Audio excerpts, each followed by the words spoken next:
Yo les boss, j'espère que vous allez bien, j'espère que vous préparez bien les temps des fêtes. Voilà, donc bienvenue chez NP Foot, nous allons faire le résumé du football ivoirien. On commence. On a une très belle nouvelle pour Emmanuel Agbadou et Christopher Opéry. Donc les gens se demandent pourquoi Emmanuel Agbadou et Christopher Opéry ont cette belle nouvelle. En fait, ils figurent dans la liste des 11 types de Ligue 1 pour l'année 2024. Voilà. Donc les deux joueurs ivoiriens ont réalisé un exploit exceptionnel. Emmanuel Agbadou, lui, s'est distingué par une solidité défensive et ses qualités de relance avec Reims. Voilà. Aussi, on a aussi Christopher Opéry qui évolue au Havre, a brillé par sa régularité et ses contributions offensives. Donc, il a brillé sur son couloir gauche. Donc, c'est lui qui est le meilleur latéral gauche de la Ligue 1 cette saison. Voilà. Et les gens qui demandent aussi quelles performances notables qui ont marqué cette saison. Agbadou est devenu l'un des piliers de la défense du stade de Reims. Il est devenu même le capitaine de cette équipe. Voilà, donc il est souvent intraitable dans les duels. Demandez à Kylian Mbappé, il sait de quoi on parle. Et aussi, il a un excellent taux de passe réussite. Voilà, Opéry, quant à lui, il a marqué des buts décisifs pour son club. Le Havre, paraît qu'il est latéral gauche. Et aussi, il a montré que c'est un excellent latéral. C'est pour cela qu'ils l'ont appelé en sélection nationale. Il est devenu titulaire indiscutable depuis peu de temps. Voilà, donc les gens se demandent aussi quel impact leur inclusion dans le 11 type a-t-elle pour le football ivoirien. En tout cas, ça montre la montée en puissance des joueurs ivoiriens en Europe. Et aussi, ça met en lumière la qualité de la formation et le potentiel du football ivoirien. N'oublie pas qu'en première ligue, on a Amad Diallo et on a Simo Adingra. Donc, vous voyez que le football ivoirien est en train de monter en puissance. Voilà. En tout cas, l'inclusion d'Emmanuel Agbadou et Christopher Opéry dans ce 11 type est une reconnaissance bien méritée de leur talent et de leur travail. Voilà, cela montre que le football ivoirien continue de briller au plus haut niveau et ça va inspirer une nouvelle génération de joueurs. Donc ces performances renforcent l'image du football ivoirien et aussi ça pourrait attirer davantage des scouts et d'investissements dans des académies locales. On a vu tout sur l'académie Benefica qui est venue en Côte d'Ivoire cette saison. Donc c'est un peu ça. Donc Agbadou et puis Opéry deviennent des ambassadeurs de la Côte d'Ivoire en Ligue 1 et ça consolide les liens entre les nations élites et le football européen. On continue par Béni Traoré qui est revenu au top de sa forme depuis un bon moment. Voilà, donc quand les gens se demandent qu'est-ce qui distingue Béni Traoré en ses débuts de championnat. Traoré Béni s'est démarqué par son efficacité offensive. Il a inscrit 6 buts, il a délivré 5 passes décisives depuis le début de cette saison.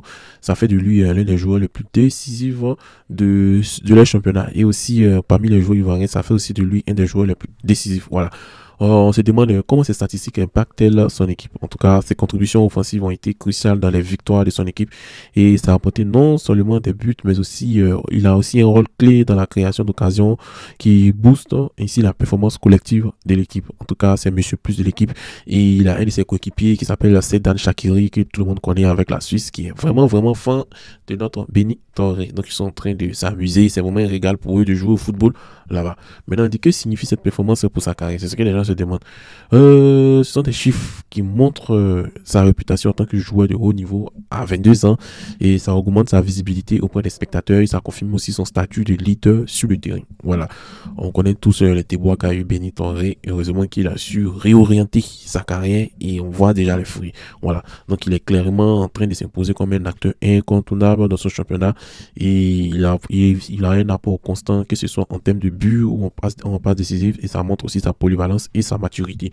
Pour le football ivoirien, c'est un signal fort, hein, des joueurs capables de telles performances renforcent la compétitivité et l'attractivité de la sélection nationale, comme je l'avais dit dans l'information précédente. Donc si Béni Traoré maintient ses rythmes, il pourra attirer des clubs de plus haut niveau, ce qui pourrait être un bel accomplissement pour lui et une fierté pour la Côte d'Ivoire.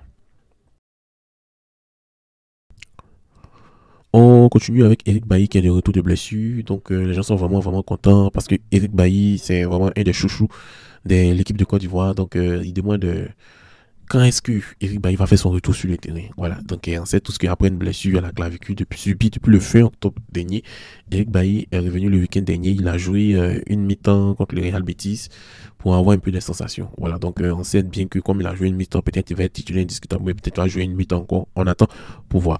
Maintenant on demande quelle est la situation actuelle d'Eric Bailly dans l'effectif de Villarreal. Ouais, depuis son retour, il a été sur le banc contre Plobense, Bilbao et a obtenu la confiance de l'entraîneur qui s'appelle Marcelino en débutant face au Real Betis. Voilà, il a joué une mi-temps, donc il est également dans le groupe le match contre le Rayo Vallecano On espère qu'il va être titulaire et il va avoir une prestation solide. Voilà, donc on se demande qu'à attendre de lui lors du prochain match contre les Leganés. Voilà, les Leganés, c'est le club de Sébastien Haller. Il est fort probable qu'il retrouve une place de titulaire, marquant ici son retour définitif dans le 11 de départ pour cette dernière rencontre de l'année. Donc on espère qu'il y aura un beau duel Eric Bailly et Sébastien Haller pour terminer l'année en beauté. Bon, ce que je pense de tout ça, c'est que le retour d'Eric Bailly est une excellente nouvelle, hein, tant pour Villarreal que pour la Côte d'Ivoire. Voilà, sa capacité à surmonter les blessures et à retrouver un 11, un rôle central montre sa résilience et son professionnalisme. Un retour réussi dans le 11 de départ va renforcer non seulement sa confiance, mais aussi sa place dans l'équipe. Voilà, donc pour nous, les supporters ivoiriens, il représente une valeur sûre et sa forme sera déterminante pour les prochaines échéances internationales.